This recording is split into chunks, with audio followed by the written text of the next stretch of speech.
who did attend. So thank you for that.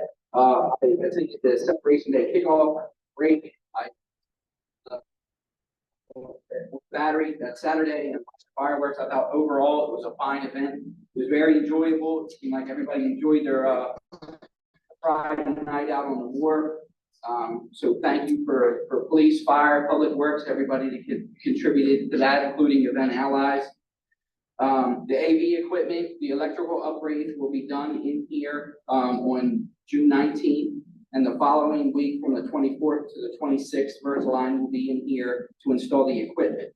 I did finally get all the base shell information I need from the various sources, so I'm expecting that we can complete that in the next couple of weeks. I know the mayor's not here, but National Night here will be August 6th, 6 to 8 p.m. We'll be working with the fire company and the police department, trying to get some sponsors. So you'll see more information on that. Chief had talked about the hands-only CPR. I did attend the hands-only CPR at the last time they offered it. It was really well attended. The instructors are really great. They're fun. My wife went. She didn't realize actually how hard it is to actually do the compressions. So if you're not used to it, you know what I mean.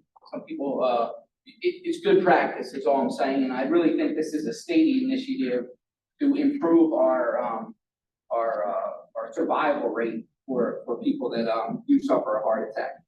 So please go out and sign up to attend. It's a great event. The last thing I wanted to touch on is I know at the beginning of this year, we talked about having a presentation on approved but unbuilt projects. I know the University of Delaware is doing some work, but I still think we should have a presentation here at council, which projects are approved and unbuilt, if there's an expiration, if there's, just to clear up some issues. There's still questions about some of the projects on 7th Street, St. Peter's Triangle, and even an update on approved projects that, like the status. I'm interested in where we're at with the Lukens Drive project. I did see that we issued 11 dwelling permits this past month, which is, I think, a lot for our small town. But I think it's a positive for us. But I would like to know about the other approved unbuilt projects. Thank you, Madam President. Okay, thank you. Okay, we don't have, the mayor's not with us tonight, and she's not feeling well. She's going to make her report, and she was also going to invite, as part of her report, Mr. Reeves and/or Ms. Price to a brief update on the outreach coordination. So I'll invite one of both of you.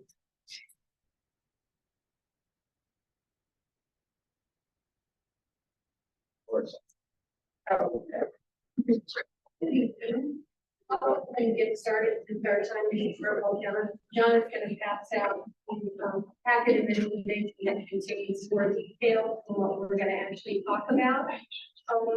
One of the initiatives that we continue with this past week is the Tall Shifts initiative to bring more tall shifts into the city of Newcastle.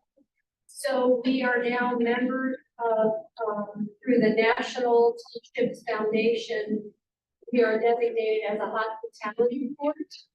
And that simply puts our name out there as a welcoming place that will welcome a certain tall shifts. We're not equipped to handle, the gigantic ones, but schooners. And so we actually respond to that pretty quickly.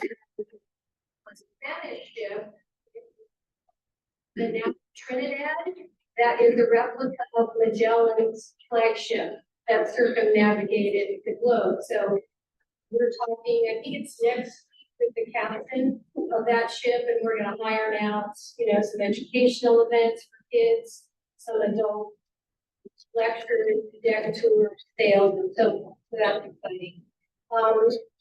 The last, we mentioned the bicycle friendly application that we have pending. We have, I think, 3 weeks left, and that will be completed by its due date on June 25th. And Councilman Merriman mentioned, Dubaka mentioned the traffic situation, which is, you know, an ongoing issue in Newcastle. And one of the benefits that we'll have if we are in fact designated as a bicycle friendly community is that we will be able to apply for additional grants that will make us a more bikeable, a more walkable, and hopefully, you know, over time, people begin to understand they can walk more here, they can bicycle more here. Hopefully, the traffic will in turn be reduced by that effort.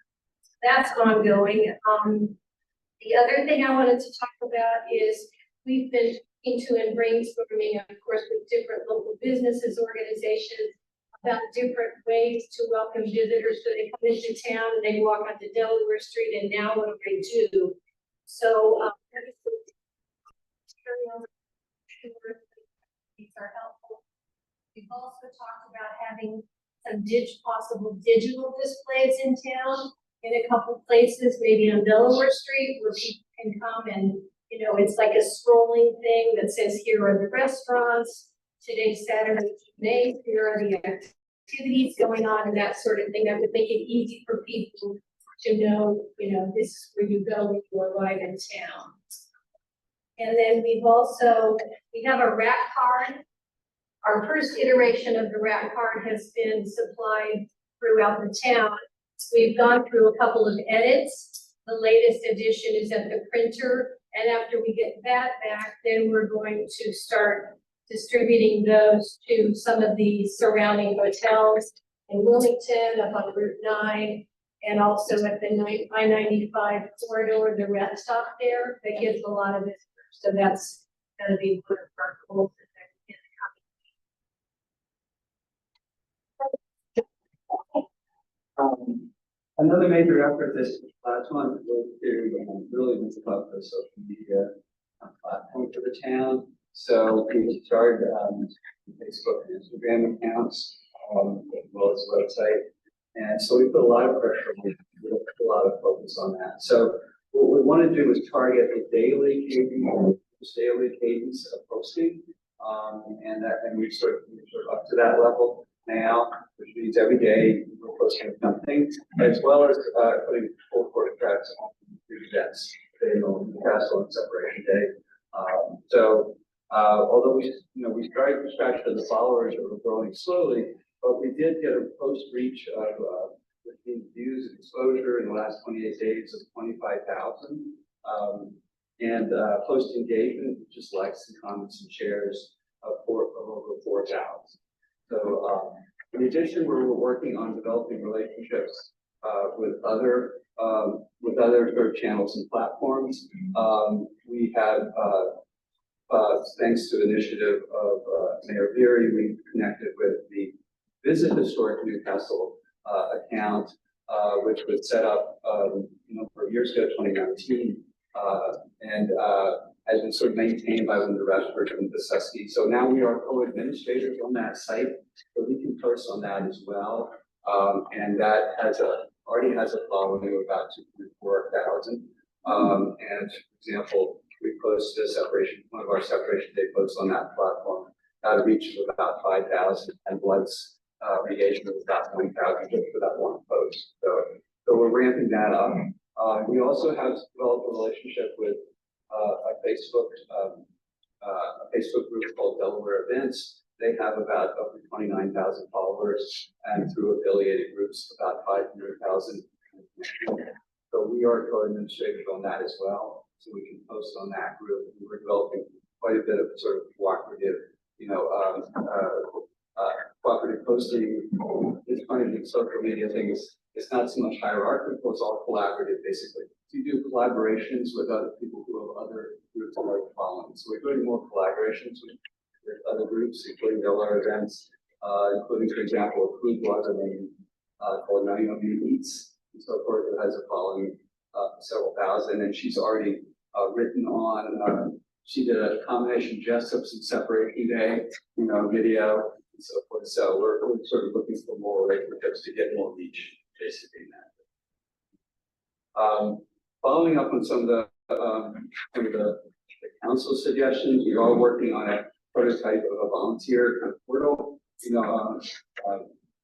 based on Zelt's suggestion. We are working, based on Councilman Duboc, suggestion. We are reaching out, working with some of the data or some of the state agencies that are collecting data, both economic and demographic data.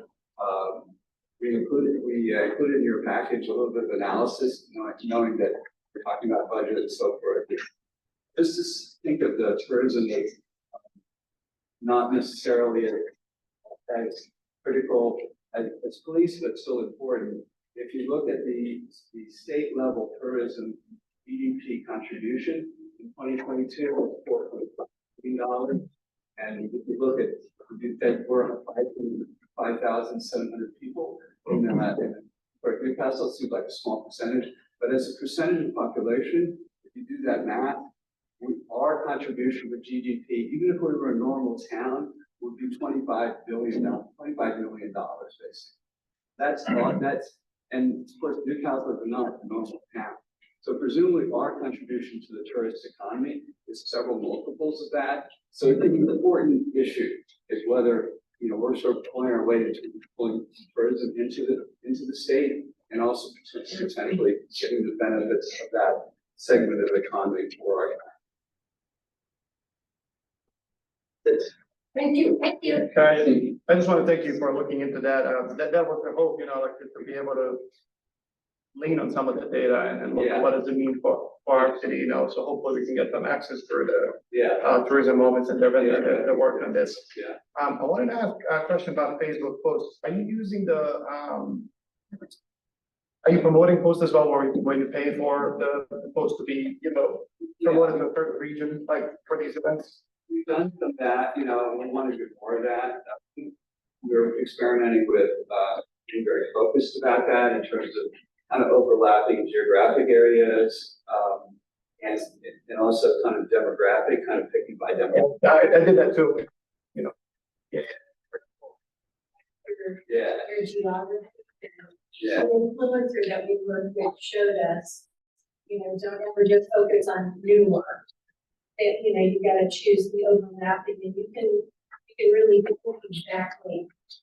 Well, it can be really helpful depending on different events, like for different audiences, it could be really helpful tool, I think. And the last thing I wanted to just ask was, is there a space that you think, or can you start thinking about potentially engaging some youth for this town to help, help with the branding? Not in the sense of that it needs any help, but just to engage them in town so they can draw on some of the youth from town. Or even somebody who's influencer in a way, or just likes to post on social media that lives in town that would potentially be able to go other things downtown to provide intergenerational kind of content. Gives an experience, even reach out colonial team, which here that could have that are maybe part of social media club or something that could potentially is. There's Gabe Phillips, maybe we have good resource from Colonial. He's there. I don't know the side of a media coordinator, but perhaps he would know leading a club like that could be interested in some, experience, Just curious. Thanks, guys. I have one quick comment, about the Calvin Hickle Foundation. And obviously, with all ships in town, the bathing facilities for the crew on ships. And also the bathroom facilities aren't the best. So if you want to continue to try to attract these tall ships, you've got to have shower facilities and bathroom facilities. We've got an education about that each ship's requirement is different, and some are self-contained, but we've also reached out to, for example, the Terry House, and also to the place behind Dennis, because there's an Airbnb and thing. But anyway, We have a bunch of. we have possibilities and people that have said yes, for the crew, for the captain. Your organization coordinating with other organizations pull this off. There's trustee problem around But that. for sure, there needs to, in the future, something more to address that. And eventually we want to set up a sort of a committee of its own to work with that, because we love having more tall ships come, every weekend, more frequently. Because one of the things we feel like is that the separation day is great, and the trust is great. We really want to have more happen every weekend, basically, because the restaurants, whatever, they get booked up, and people get mad at them one weekend because they're full, but then the next weekend. You want to see spaced out events as an action. So. In respect to the Spanish ship, maybe we're having ongoing conversations. Does it seem like that could be a 2024 event? Yes. September. They're available the weekend before and 21st. Then in respect to rebranding or kind of casting a wide net, are we doing anything to kind of like let people in town know about these Facebook pages or these websites, et cetera? Well, yeah, we reposted. There's a bunch of, a couple levels to that. One is sort of the organizations sit down and have an active Facebook presence or online presence, and then the individuals are also active, right? So we have a good relationship with Newcastle Topics, Matt Alexander, who's really a great resource, and we repost his, we repost ours, basically. Same with Courthouse and Society, partnership, and so forth. So our idea is to kind of always cross post and collaborate with those. The same thing happens with individuals too, because there's some individuals very active, and we see them pop up again and again. We like theirs, we think it's appropriate. Those individuals or groups are part of other groups, and it filters down like that. Right, yeah. And then there are also regional groups, that Facebook groups that we join, and then we're able to post in them or have it shared to them. So that's why, one reason why we're getting this for $25,000 person reach. It's not our followers as much as followers we connect with through all those groups and all those collaborations. Thanks. Thank you, Ben. Okay, well, first of all, I have to say I was sorry to miss Separation Day and the blood drive, but I was out of town. It sounds like they both went well, and I was glad to hear that. We had wonderful weather for Separation Day. But I have a few other things I need to talk to you about. We received our report for the fiscal 23 audit from Mr. DeFroda from the accounting firm of Wisman and Giordano. I want residents to know that our treasurer, Jim Wisman, has no current connection with this firm. Seeing the same name, I'm sure people raised that question in their mind. I discussed this with Mr. Wisman prior to his appointment as our treasurer. Mr. Wisman did found this firm many years ago, but he sold it over 20 years ago to Mr. Giordano. And so the terms of the sale included the right to retain the name, even though Mr. Wisman has not been associated with the firm since it sold. So more than 20 years out to be having any connection with that firm. And now the longer part. As some of you probably heard, and you've heard tonight, Council's facing some very difficult decisions regarding our budget for the fiscal year, which begins July 1st. Many costs are increasing, and most of them for non-discretionary items. For example, the cost of our employees' health insurance is increasing 27%. That's nothing the city has any control of. We do have a very healthy amount in reserve, and some have suggested that we simply use these funds to cover the deficit. It may work in the short term, but since the increased costs are for necessary ongoing items like insurance, it's not sustainable over the long term. Some like to compare government budgets to household budgets. If your basic household costs like rent, mortgage, utilities, food are increasing faster than your income, You may draw down savings to pay these bills, but you can't continue to do that indefinitely. So because of these increased costs, council does have to consider the possibility of a tax increase. We've reduced expenses where we could, but we also need to provide for the services residents of Newcastle deserve and expect. To do this, we need to attract and retain qualified staff for our administration, police, and public works. We do have sufficient reserves to cover the deficit for 1 year.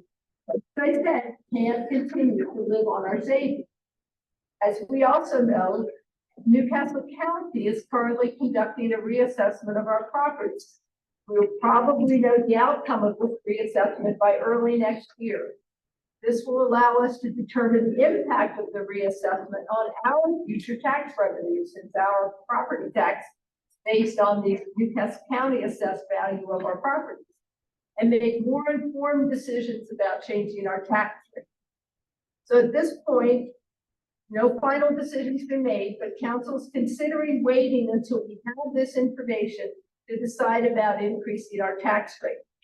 The decision will probably be made in January. If we follow that, the decision would probably be made in January or February, with any resulting increase taking effect in July of 2025. We don't take this decision lightly nor easily, because we know the impact it will have on residents. But as always, this decision will be made in public meetings with the opportunity for residents to input. I just want to try to put this in perspective. Also, I'm going to point out something that we're handed this handout with a table on the back, which just gives the basic numbers about our budget. I do need to point out that on the right-hand side, the fiscal year 25 proposed budget, the proposed expense amount is a minimum. It may increase. There are still some outstanding issues under discussion and that have to be resolved. So the revenue over expense at this point is projected at just under $500,000, but that's a minimum. So we're not finished with the budget process. Just wanted to lay it out there where we are right now. Okay, Captain Moore, with the fire department.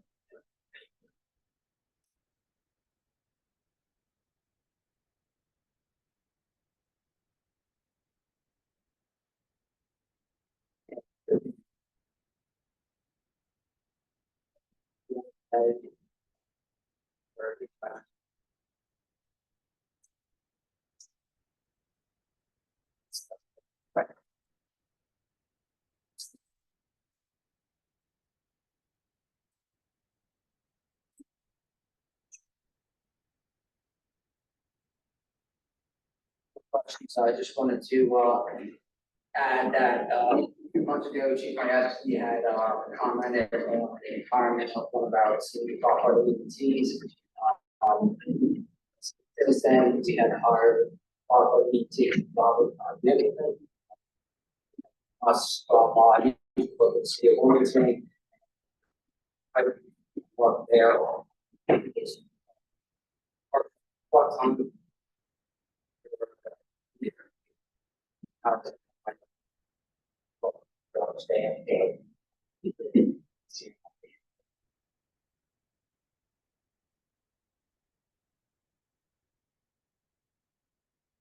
Okay, thank you. Any questions from council for Captain Moore? Okay, thank you.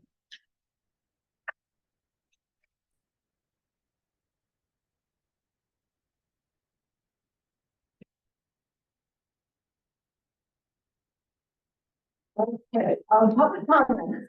The usual rules apply. You need to state your name, go to the podium, sign in, state. And where you live, you have 3 minutes.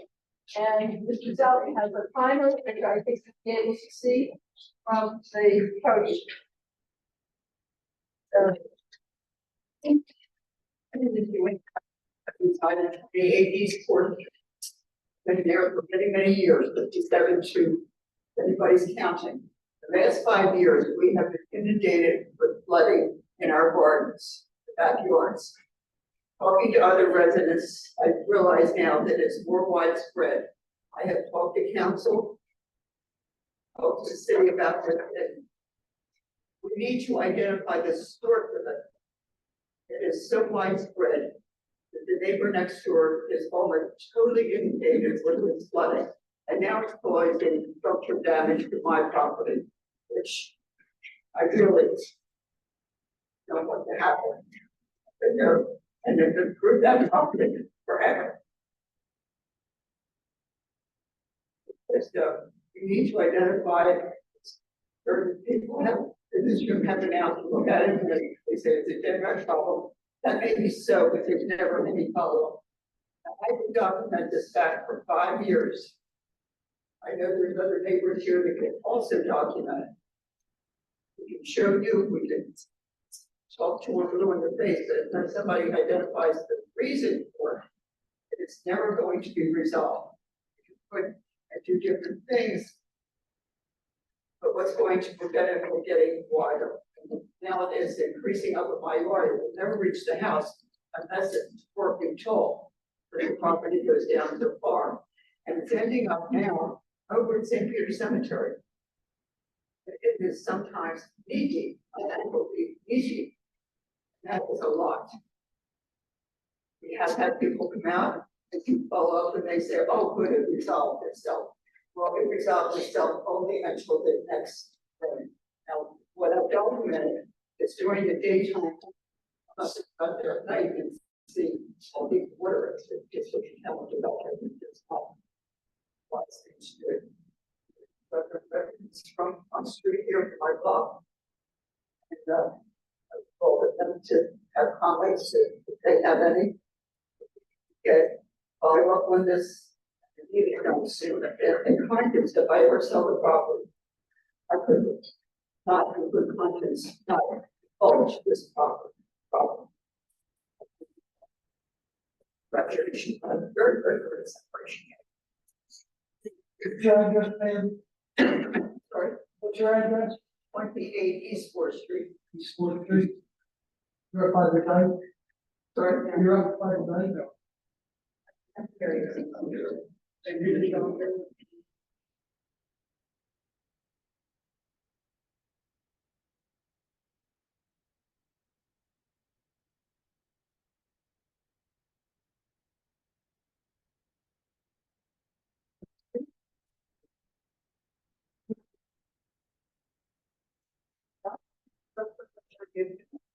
My yard. Oh, my goodness. Yeah. No, oh, I see that, Yeah. yeah, the pool in this one.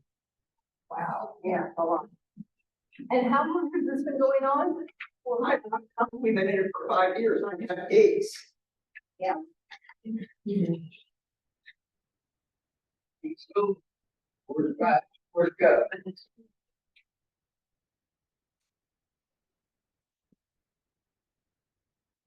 I'm here tonight as council. That's a very serious issue to council last month concerning the Superfund site in Dartmouth, for Dartmouth. Your newspaper once again turned it into a joke, like she's been doing in this town for nearly a decade now with misleading the people with bullshit newspaper. I'm asking council about feedback from Mr. DeBucca that showed great concern for the residents of Newcastle. I know that when the comprehensive plan was put in, people did things around here that they should not have done. And this issue with EPA is not getting swept under the carpet. It is very important that the EPA be brought in here, not DENREC, not Fish and Wildlife, not the state of Delaware. The EPA handles all Superfund. The public going to want to know who approved it in the first place. Now, I'm asking council to take this seriously, and I mean it, because you're not going to have DENREC telling you everything's okay, and the building inspector and whoever else has set the rules, because when comprehensive plan was set, where all people didn't need no input, put the people in this town in danger with flooding and everything else. You look at the Midori site. We have to fix this. We cannot follow through with a steady group of people, what they did to us, and then all of them went underground.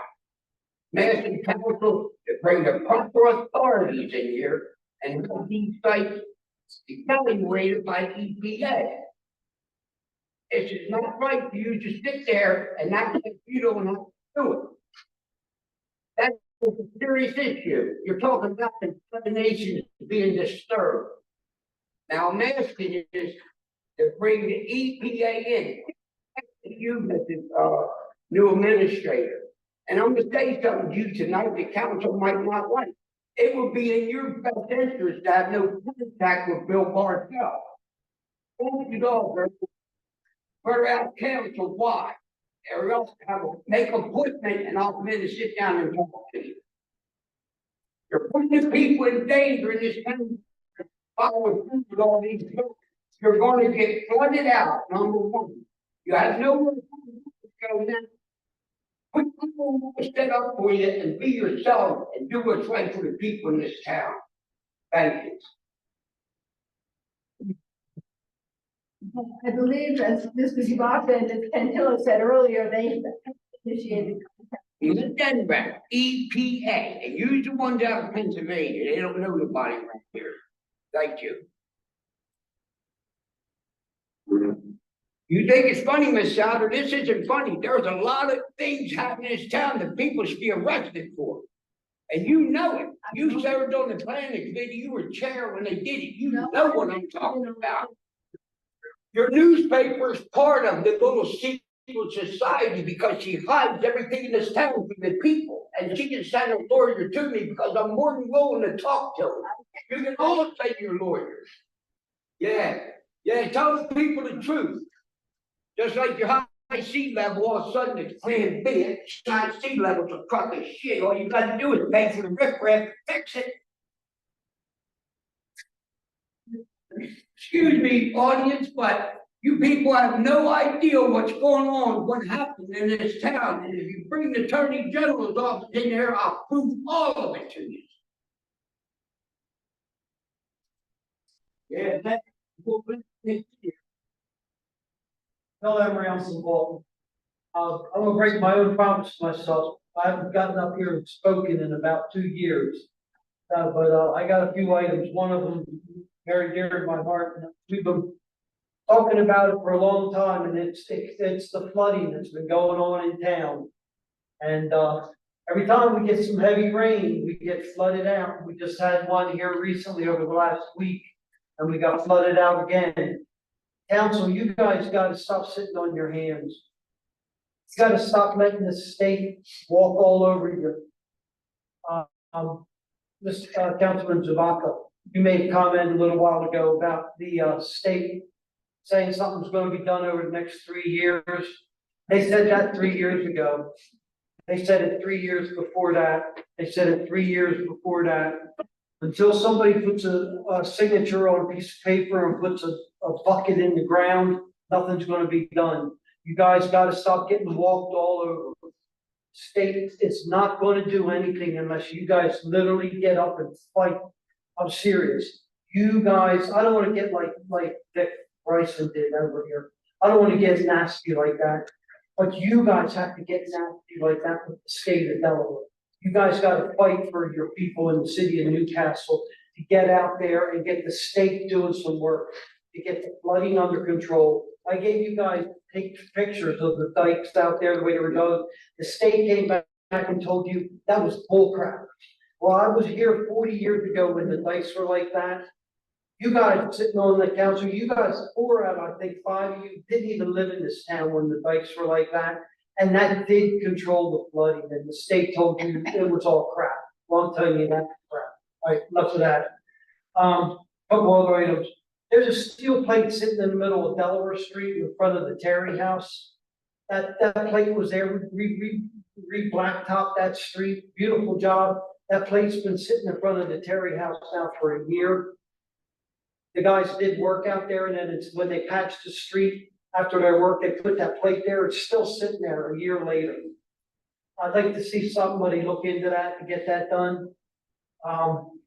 The street sweeping. 60 days. And you do a warning for street sweeping, 60 days, the summer's half over. Talk to the guys that actually do the street sweeping and they'll tell you how long you ought to do the warning for that. It ought to be like 2 weeks to do a warning for somebody to move the car. That's all they need. You don't need 60 days for somebody to move their car. 2 weeks. Talk to the guys that actually run the sweepers. And then the light at 6 in Delaware. I'm angry. I was against that. And I wrote through the lawn. I was just, but, hey, you guys lost the light. You'll never get a light back now. It's gone forever. So when you decide that you want your light back, good luck with that. Thank you. So for clarification about the warning on the street sweeping, it's not that they have 2 weeks to move the car. It's not, in 6 months, 60 days, it's that we're not gonna write tickets, they're gonna get Right. warnings. That's, that summer's half over for that. Yeah. Anyone else? Thank you.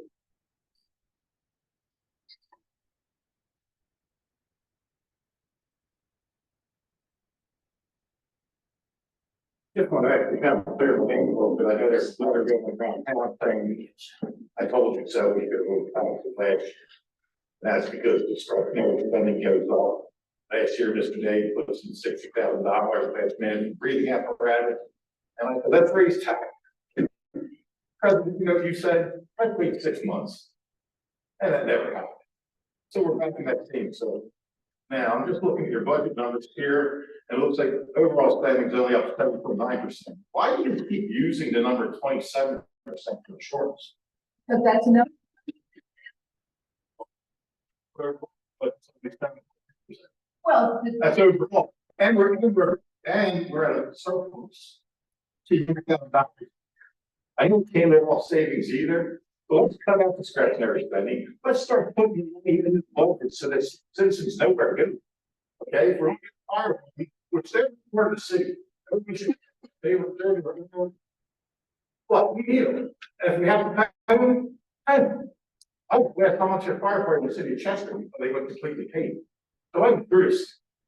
Second, I went to the budget meeting. And I was really extremely disturbed by how it happened. You allow the mayor to sit at the council table and just join in council conversations? We run Robert rules here. You are in charge. I can't speak to you unless you give me permission. The chair should always ask, you should always ask the chair for permission. She is not part, the mayor is not part of council, should not be part of the conversation, should not be sitting at that table, not part of it, not part. You go way back, no other mayor in this town did it. Last guy that did it was Jack Claymeyer, and then the attorney general. It's pretty hard. And last thing, Mr. Kelly, I think I said that right. I did a little research on you, and one thing I truly liked was that you kind of like to use electronics to communicate, email blasts. I think I've talked about it. Or with it, then we can save up with $15,000 by not advertising in the meeting. Then ads, these meetings don't have to be advertised. If you talk to your lawyer, he'll tell you. Ellesmere, Newport, Newark, they don't advertise. We're just wasting money every week, 2 full page ads. What a waste of money, guys. That's $15,000. There's something there. And then lastly, pull the dog apart. I started that. And that was at $20,000. You took the $65,000 away from Chestnut Street, and the Phragmites is so freaking high out there, you can't even use the electric charger. But I guess, well, 3rd Street can be changed. Good night.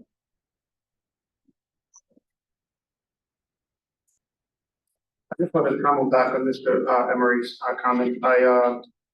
I was just looking in the meantime on the DelDOT's website, and for FY25 and FY30 development plan has been adopted. And about 2 million is estimated cost for the study that's gonna happen for what they call, and I'm sorry, the SR9 River Road Area Improvement and Flood Remediation. So that's just, I know that this has been told 20 years in a row, but I think this is the first time we actually made it for the 5-year plan is looking. officially, so this is a little, No. now, this is where things are happening. This is on a public Delta website. Allocated for somewhere in 3 years, but it's, No, how long the account will be. it's on the calendar, it says that FY has, second, It's in a window. no, 2 years in a row. So first year is the FY, which is right now, 200,000, 160,000, FY 26, 250 in FY 27. So the whole figure. Here. That's for the 3 years worth of study they're gonna conduct, and then I think FY 28, hopefully, we can have engineering study completed and budgeted, improvements for that They're area. not saying the shovel's going in 2020, But, they're just doing engineering. but it's what they told us in this meeting is that the fact that we're now part of the formal plan, the chances of not getting data are very low. I mean, that only depends on the budget now being adopted at the state level. But if you're in this stage right now, for this particular project, which is amazing, now the fact that we're there, this step means that if everything goes well, the state level budget wise, FY 28, we probably are looking at shovels in the ground and a little bridge or whatever the solution is being, implemented there. So I cannot speak for what's gonna happen in the state budget. That was what was communicated to us. But we have never been with this project at this stage The before. fact that they're spending the money is promising. Yeah, this is tied up money, so when the July one comes and the budget is voted in at the state level, this is done deal. So just wanted to respond to that, it's not the same as before, because before we were always, as a mock like, as a priority that we share with LDOT, but it wasn't recommended, but because we had so many closings of the roads, then in the past, they have elevated our priority list and put us. Right, and understand where I'm coming from. We've had so many. It's, I think we need to move on. Okay, Bruce, 1301 13th Street. I'd like to thank Mr. Day, because I, as well as other people, for some reason, getting older and hearing as good as it used to be. First, we'll start with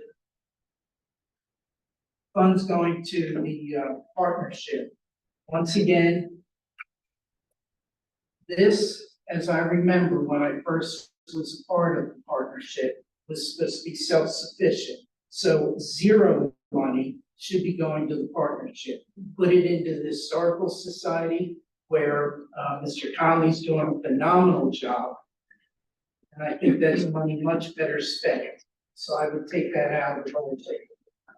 As far as my complaint with the city, not giving the residents a detailed sheet of the proposed budget. This is a semi-detailed sheet from 2022. And this is what we were given today, which is absolutely useless, absolutely useless, doesn't say anything. So again, I went in this afternoon to give the office an opportunity to give me one. They didn't, so I put in a formal complaint. By next meeting, I'll let you know whether any kind of further action is going to go on. But I promise you, things are being done that are just not appropriate. I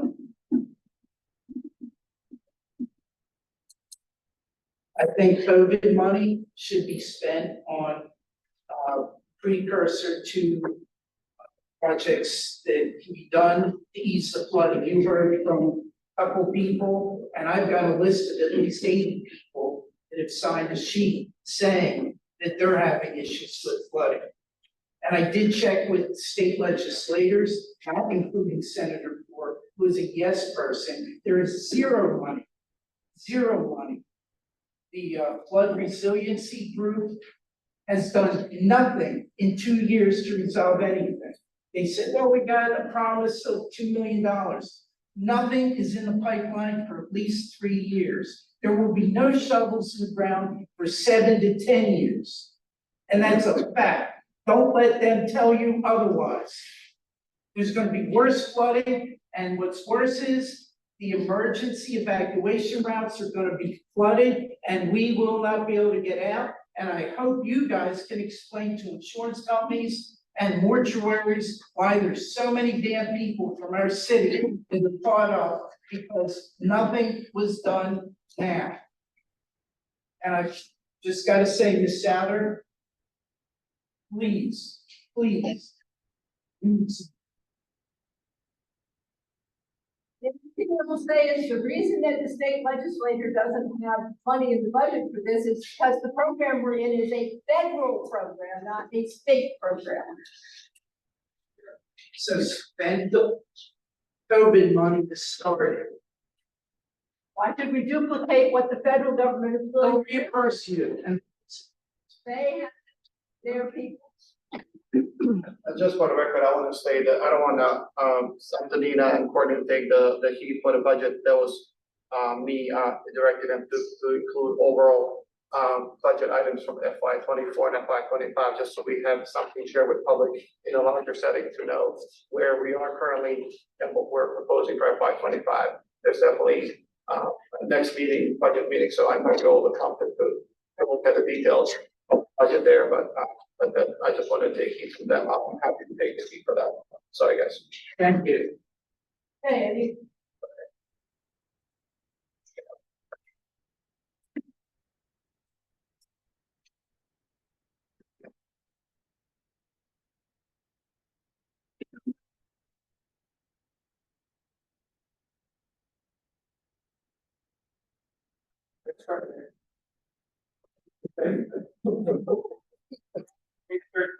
Okay, just a little bit about the budget. I try my best not to go ballistic on everybody, because this is all kind of new now. Rather gather more information on what I'm talking about first. But let me just start out by saying, I come from New Jersey. One of the reasons you move over here from New Jersey is to get away from the worst property tax in the country. And I'm sure everybody understands you got the common technology. Does anybody want a background on that? Talk to me. I know these guys very well.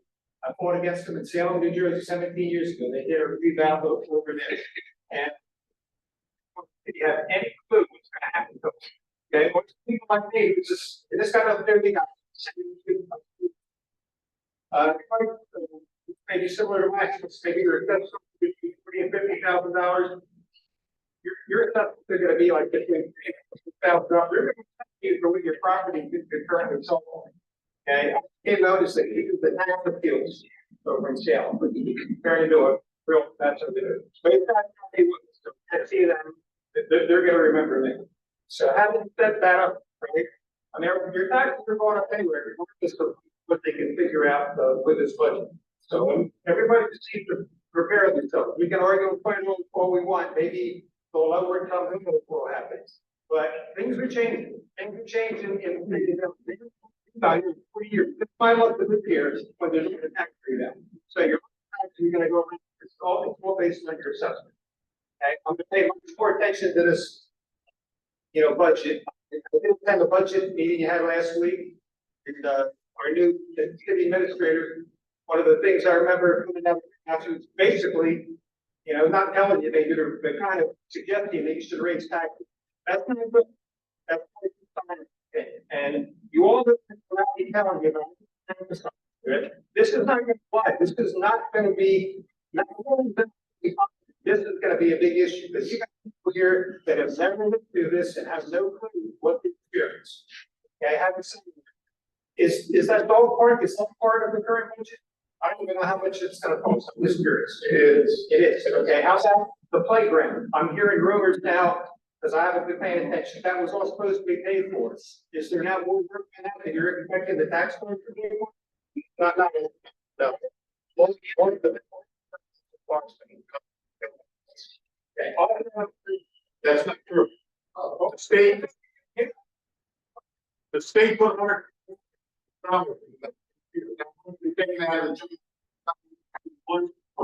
In the branch. That money was taken away from the city.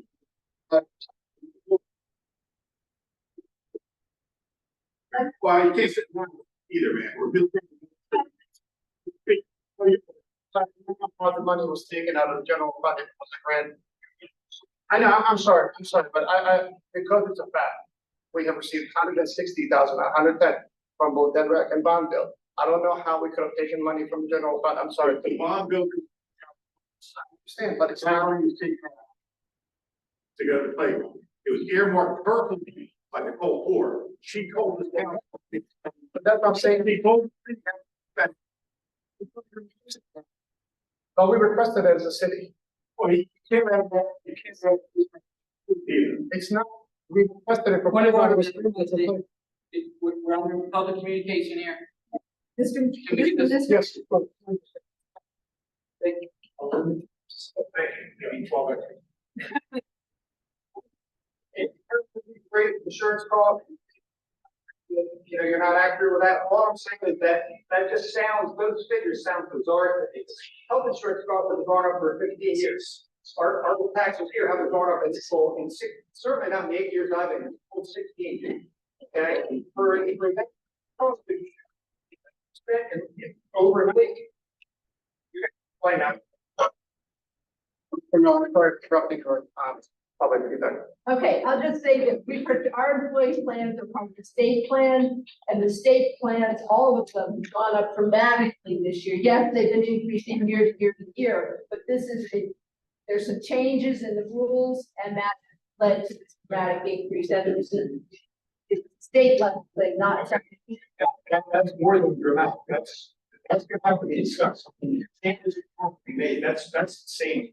Well, it's everybody dealing with state price, University of Delaware and all the cities are facing state issues. Okay, anyone else with public comments? Okay, thank you. Oh.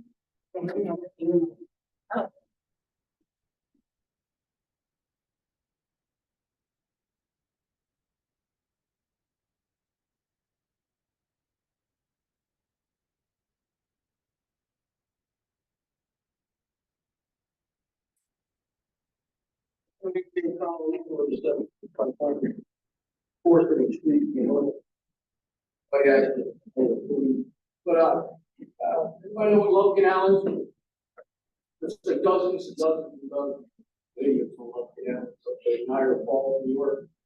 And there's great detail in the fact of, people from the site, and he was there, that's a kid.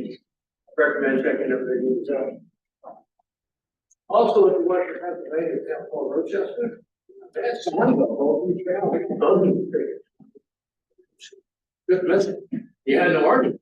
The sign was posted. I don't argue there. Now, while I'm here, read that to you, what was that?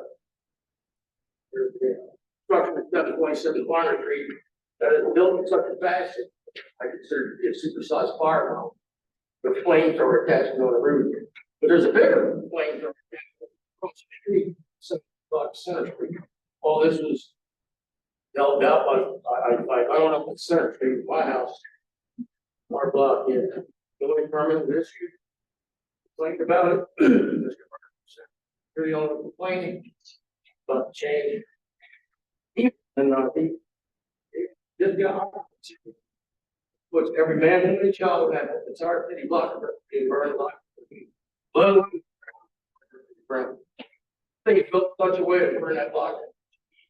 Now, somebody explain to me, they say, farm or something. God, do it.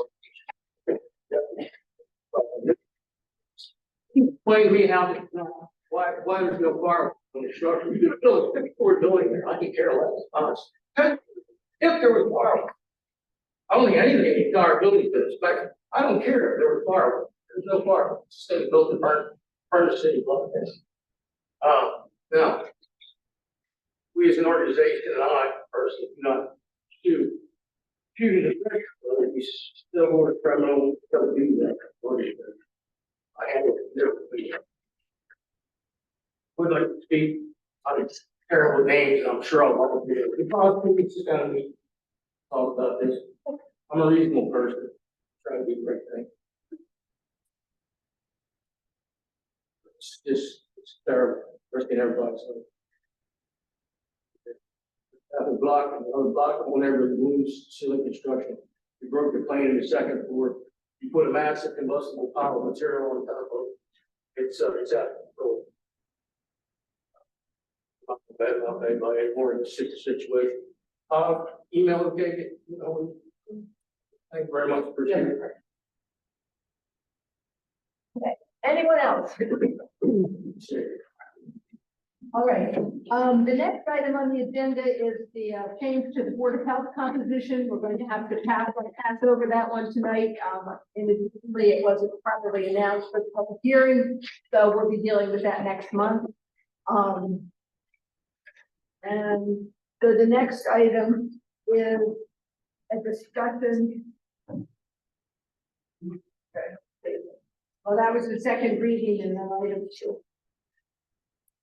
And also the next item for the possible Board of Adjustment appointment, we have a candidate for that for tonight, so we're passing over that one.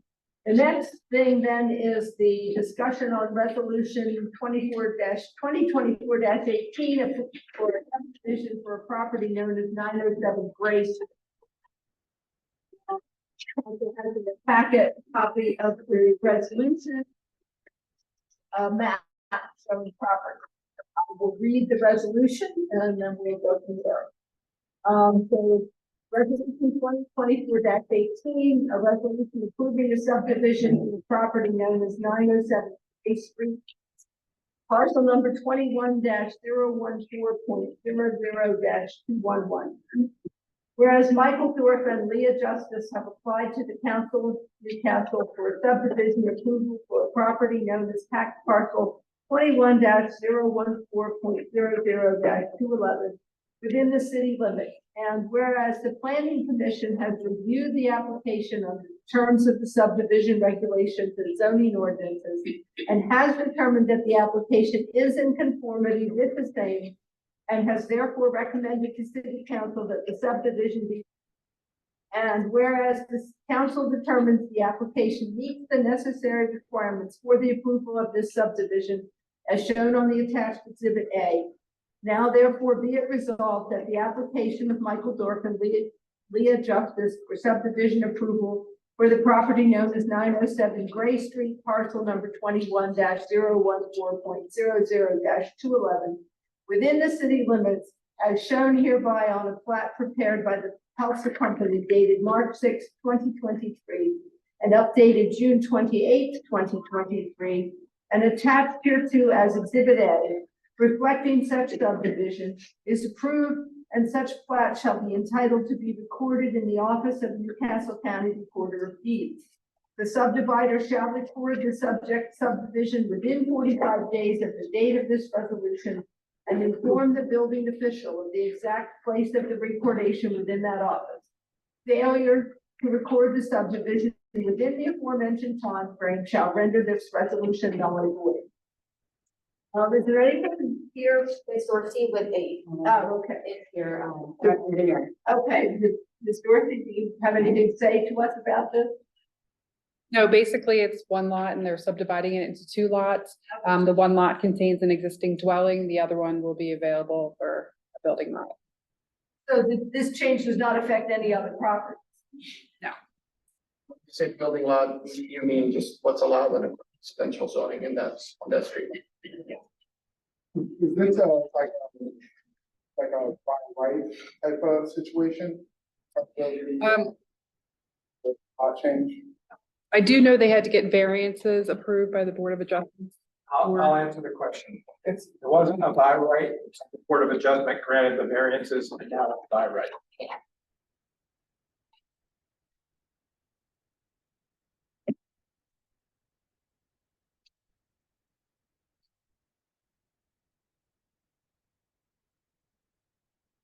Motion to vote on it with the amendment to what Council President already noted in her reading, and not in writing in the last sentence.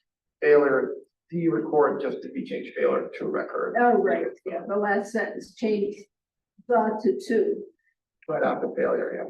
The last, It was correctly read. the final sentence, yeah.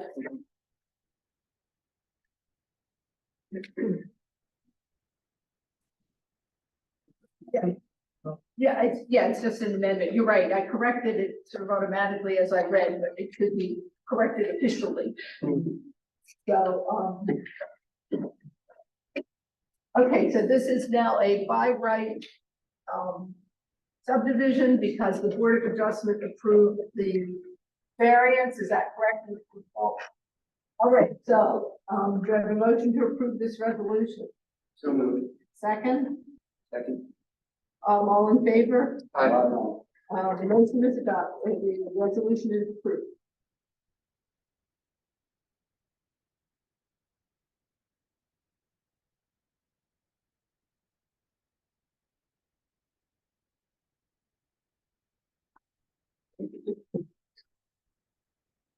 Okay, the next item is the discussion and motion on 2024-19, which is another, property adjustment.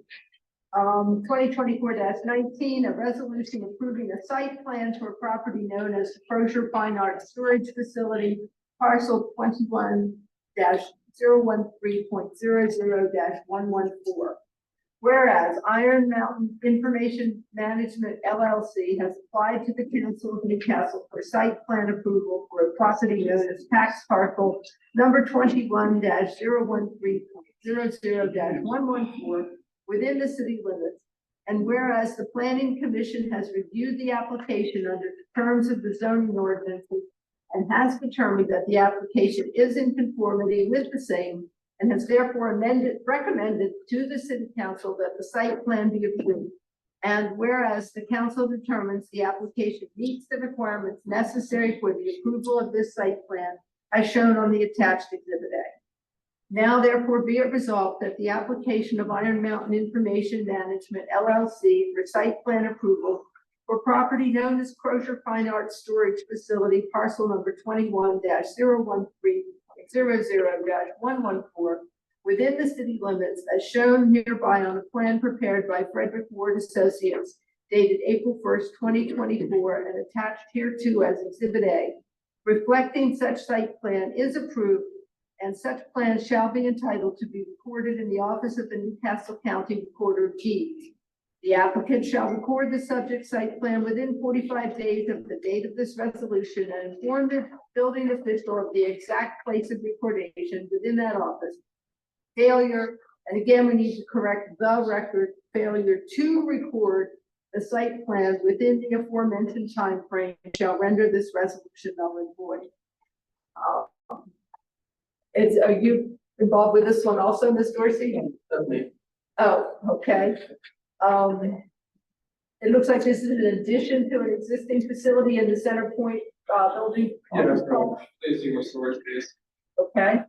Do you have any comments, Ms. Dorsey? No, you covered Okay. it. Any questions from council? Is there a motion to approve? A second? All in favor? The motion is adopted. The resolution is approved.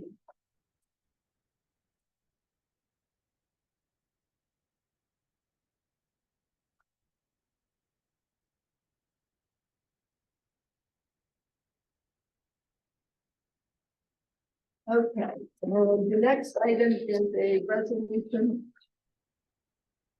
to extend the existing outreach coordinator position to August of 2024. I will read the resolution and then suggest a change to it, which I'll do that after a meeting. Resolution 2024-20, a resolution to extend the existing outreach coordinator position to August of 2024. Whereas pursuant to resolution 2022-08, the City of Newcastle City Council earmarked a portion of the American Recovery Plan Act funding to create a one-year contract position, which it called the Tourism and Economic Recovery Coordinator. And whereas resolution 2022-08 also outlined the position's responsibilities, providing for a portion of the earmarked funds to be used as a marketing budget for producing tourism-related materials, and appointed the city administrator to manage the contract position. And whereas the city entered into a contract with a contractor for a one-year term commencing on July 1st, 2023, and concluding on June 30th, 2024.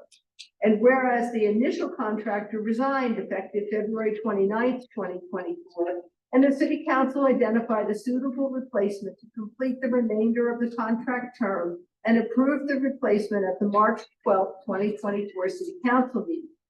And whereas the March 12th, 2024 city council renamed the position to outreach coordinator, authorized any remaining funds from the $10,000 budget earmarked in resolution 2022-08 for producing tourism-related materials may be used more broadly for direct expenses relating to promoting and supporting Newcastle, including design, technical, advertising, subscription and membership fees, printing and setup costs, etc., and directing the outreach coordinator to report to the mayor for the remainder of the contract term ending on June 30th, 2024.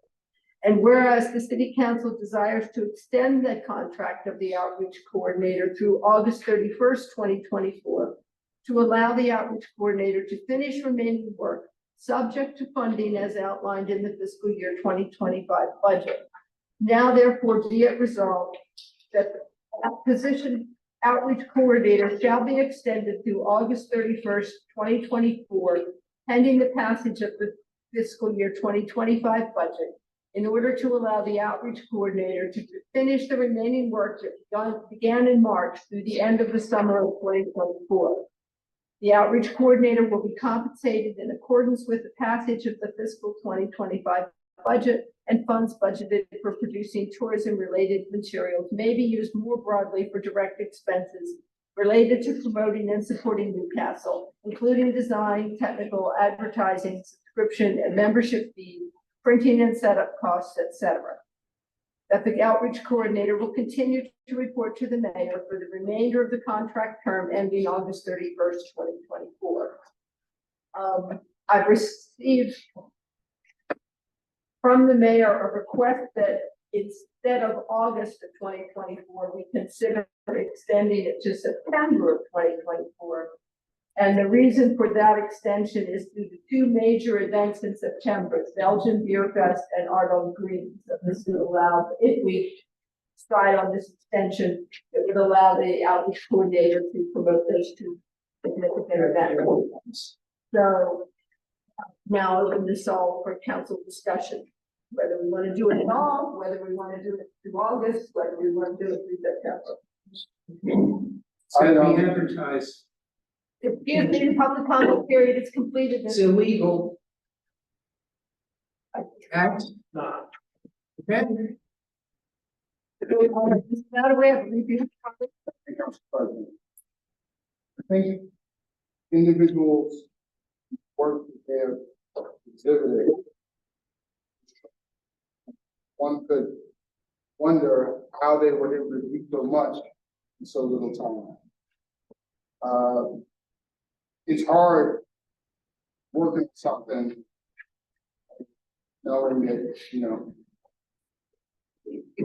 your job or what you're doing may get cut, you know, in a short period of time.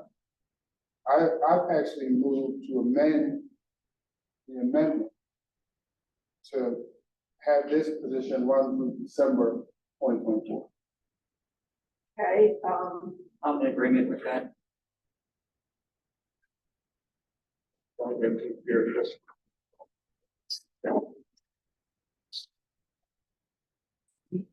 now this resolution does make this contingent upon the funding in the budget. So even if we approve this tonight for whichever date we decide upon, it still has to go through the budget process. So this resolution does not allocate funds.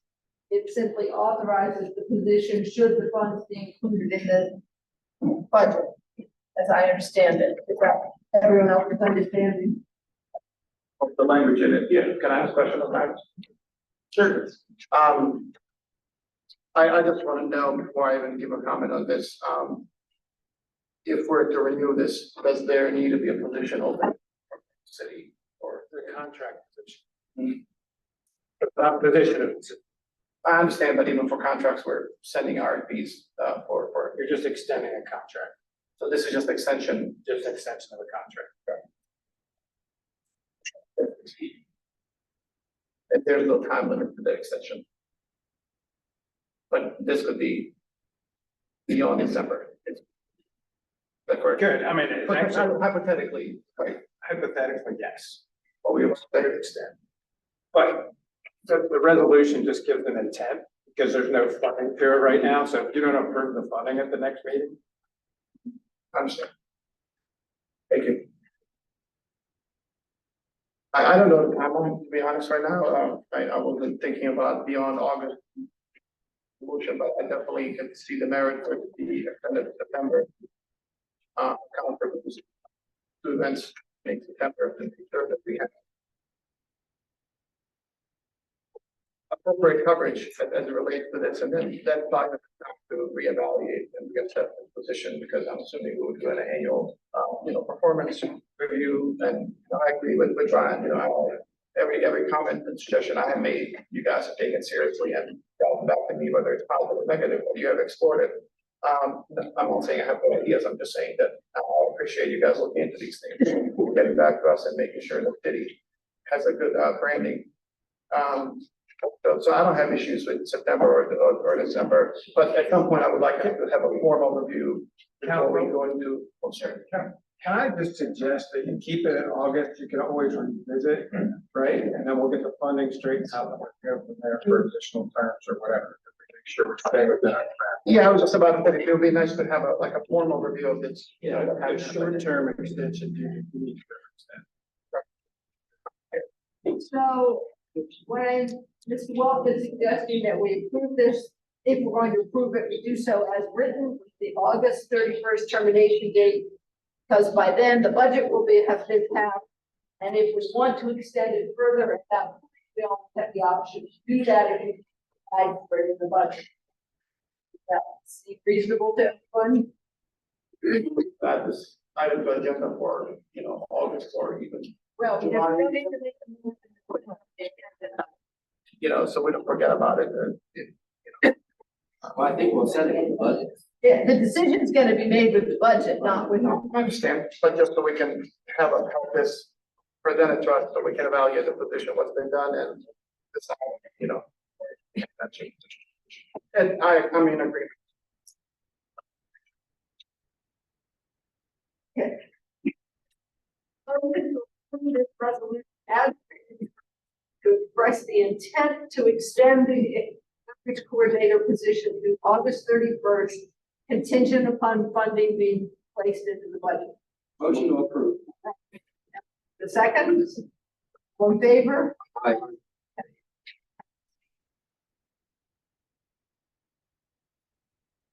All right.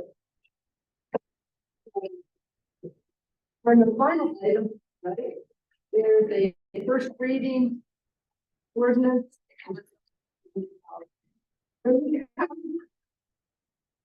I will read the ordinance, and as usual with the first reading, no discussion, we will have a public hearing on this future date, and then have a discussion and.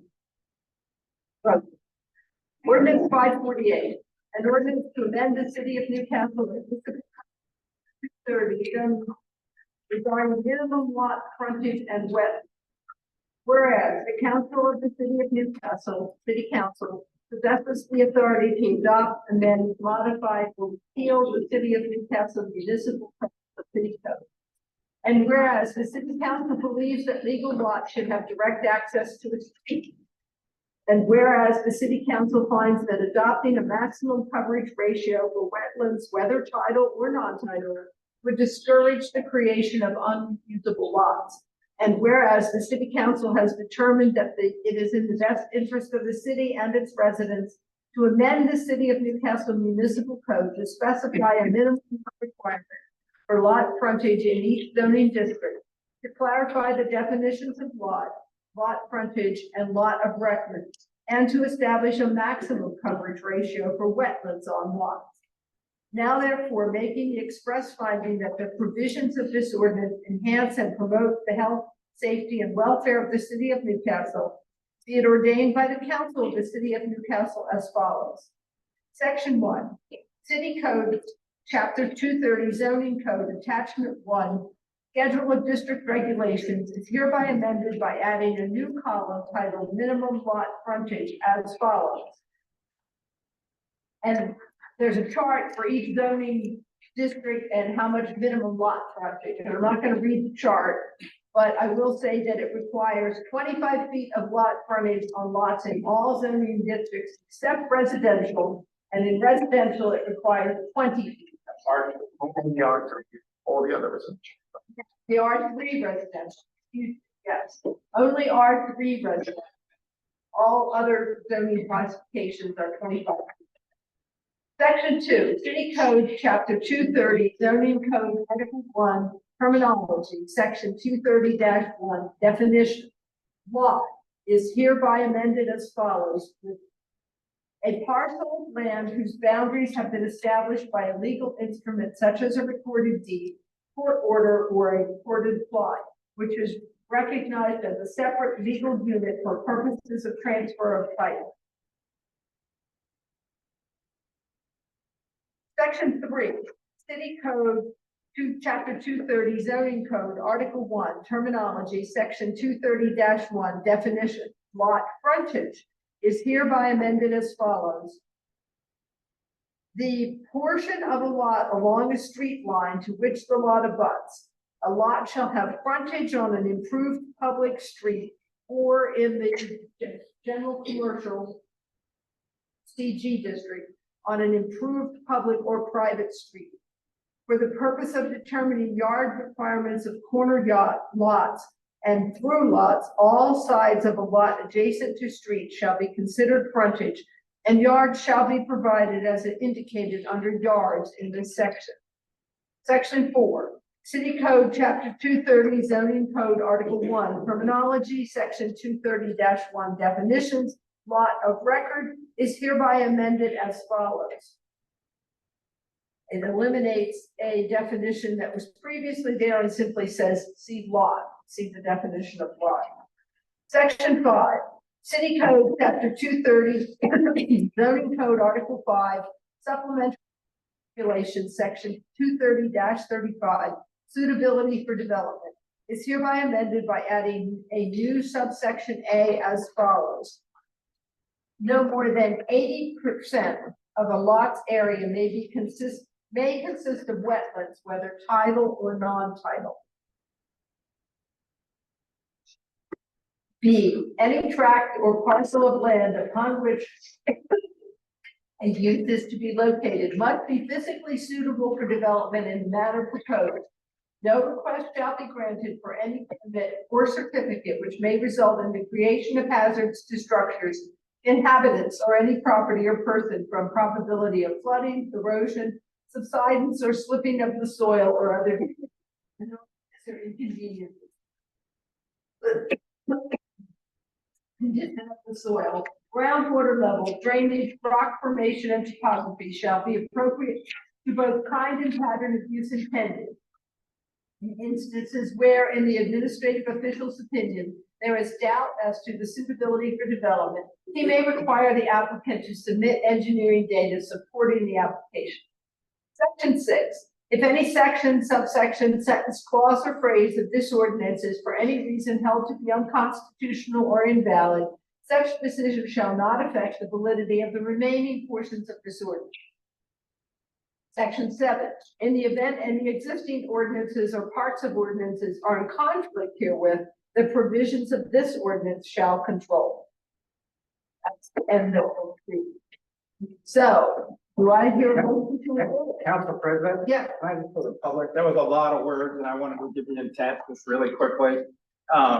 Essentially, the way the code was written, there could be these orphaned wetland parcels essentially made into a separate parcel. It's happened a couple of times. The idea is to change the definition. You can't have an orphaned parcel, which is only just wetland, right? It has to have the developable, and amended the definition as such. This ordinance will need to be reviewed by the planning commission, so it will not come back. Not right away. Not right away. Oh, that's right, because it's zoning. Okay. So it will now be referred to planning for review and then back for public hearing, second reading, discussion, and vote. Thank you. Now do I hear a motion to adjourn? Second. Second. All in favor?